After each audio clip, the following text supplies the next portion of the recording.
15 మీరు 14 అధికారం వచ్చిండ్రు. 2000 అంటే 14, 2022 అంటే 23 అంటే ఆల్మోస్ట్ 9 సంవత్సరాలు. మరి 9 సంవత్సరాలు మీరు నిద్రపోయినరా? 9 సంవత్సరాలు డిపిఆర్ 9 సంవత్సరాల తర్వాత రిటర్న్ ఎందుకు వచ్చింది? ఏం చేసుకుంటూ కూర్చున్నారు మీరు మీ కుటుంబం మొత్తం కలిపి? రెండవది, ఆ తర్వాత మళ్ళీ 2024 రిటర్న్ వచ్చింది. తర్వాత మళ్ళీ అగైన్ రీసబ్మిట్ చేయడం జరిగింది మే 2024లో విత్ రిప్లైస్, గత ప్రభుత్వమే. మరి అయినా కూడా ఇక్కడ పెండింగ్ ఉంది.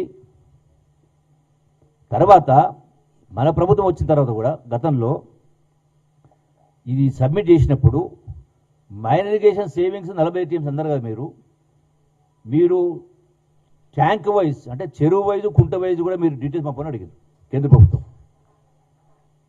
మళ్ళీ అప్పుడు ఈ ప్రభుత్వం వచ్చిన తర్వాత మళ్ళీ బ్లాక్ వైజ్ కూడా రిపోర్ట్స్ పంపడం జరిగింది.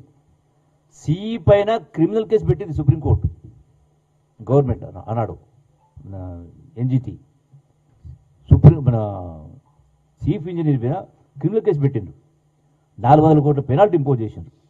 మరి మీరు ఇవన్నీ కూడా ఈ రోజున మీరు చెయ్యని పనులు మీరు చెయ్యకుండా మళ్ళీ ఈ ప్రభుత్వం చేయనట్టుగా మాట్లాడడం అనేది చాలా దుర్మార్గమైనటువంటి పరిస్థితి.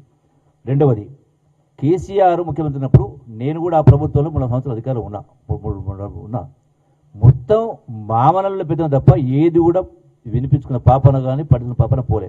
2017లో పబ్లిక్ హియరింగ్ కండక్ట్ చేస్తే ఈ ఎన్విరాన్మెంటల్ క్లియరెన్స్ కోసం పబ్లిక్ హియరింగ్ పెడితే కేసీఆర్ క్యాన్సిల్ చేసిన దాన్ని పబ్లిక్ హియరింగ్ కాకుండా ఇప్పుడు వదిలేని అంటే ఇది నిలబడిన కారణం మీరు కాదా? ఎందుకు మళ్ళీ పబ్లిక్ హియరింగ్ క్యాన్సిల్ చేసిన అన్నాడు? ఇవన్నీ కూడా ఒకటి కాదన్నాడు. రెండవది, ఇవన్నీ చేస్తూ డ్రింకింగ్ వాటర్ కోసమని మళ్ళీ వీళ్ళే సుప్రీంకోర్టులో స్టేట్మెంట్ ఫైల్ చేస్తారు. ఈరోజు కేంద్ర ప్రభుత్వం ఏమంటా ఉంది? ఈ రోజున 100% కేంద్ర ప్రభుత్వం, బీజేపీ ప్రభుత్వం తెలంగాణకు అడుగడుగున అడ్డం పడతా ఉన్నది వాస్తవం. ఇది వాస్తవం. మరి మీరున్నప్పుడు కాదు కదా, మీరు సపోర్ట్ చేసుకుంటూ వచ్చిండ్రు కదా. దేశ స్థాయిలో కాంగ్రెసు, బీజేపీ 2 ప్రత్యర్థి వర్గాలు నేషనల్ లెవెల్, రాష్ట్రంలోనే ఇక్కడైనా అక్కడైనా. అంటే అందుకని తెలంగాణకు డెఫినెట్గా బీజేపీ ప్రభుత్వం తెలంగాణకు వ్యతిరేకంగా పనిచేస్తూ ఉంది. ప్రతి ఒక్కరూ మొత్తుకుంటా ఉన్నాం, నెత్తినోరు కొట్టుకుంటా ఉన్నాం. న్యాయ ప్రకారం కేంద్రం ఇచ్చినటువంటి చట్టమే కదా, పార్లమెంట్ చేసిన చట్టమే, రీఆర్గనైజ్ చట్టం ప్రకారం మాకు రావాల్సిన వాటా మాకు 511 మాకు రావాలి, 199 ఆంధ్రకు పోవాలా. ఆ ప్రకారం ఏమని మేము అడుగుతా ఉన్నాం. వాళ్ళు చేయడం లేదు. డెఫినెట్గా వీళ్ళు వ్యతిరేకించే కార్యక్రమం చేస్తూ ఉన్నారు కేంద్ర ప్రభుత్వం. రెండవది, మరి ఇంకో వైపున జాతికి అంకితం చేస్తున్నారని మాట్లాడండి కేసీఆర్. ఈ ప్రాజెక్టు పూర్తిగా అసలు పర్మిషన్ లేదు, ఎన్విరాన్మెంటల్ క్లియరెన్స్ లేదు, కాలువలు లేవు, శాంక్షన్ లేదు, కానీ జాతికి అంకితం చేస్తున్నాడు. అంటే 10 సంవత్సరాలు ముఖ్యమంత్రిగా ఉన్నటువంటి వ్యక్తి కల్వకుంట్ల చంద్రశేఖర్ గారు అంటే ఆ స్థాయికి దిగజారి మాట్లాడాల్సినటువంటి అవసరం ఎందుకు వచ్చింది? అంటే అధికారం కోసం, రాజకీయం కోసం, అవసరాన్ని బట్టి ఏది బట్టి అది మాట్లాడతారా?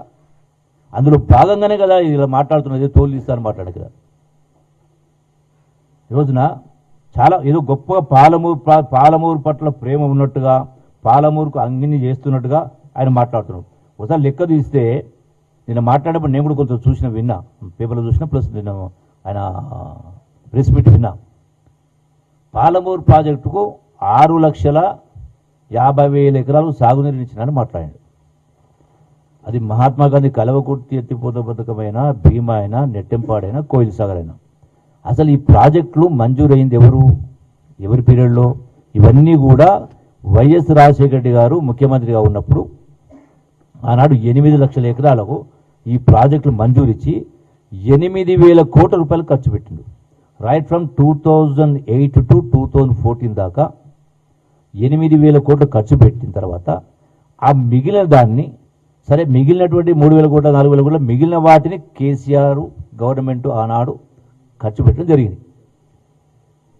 మొత్తం నేను చేసినట్టుగా మాట్లాడుతున్నాను. అయినా ఇప్పటికి కూడా పాలమూరు రైతుల పట్ల ప్రేమ ఉన్నట్టుగా మాట్లాడుతున్నాడు కేసీఆర్.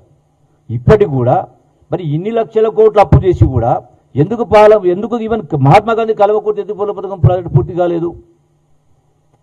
ఈరోజు కూడా ప్యాకేజ్ 29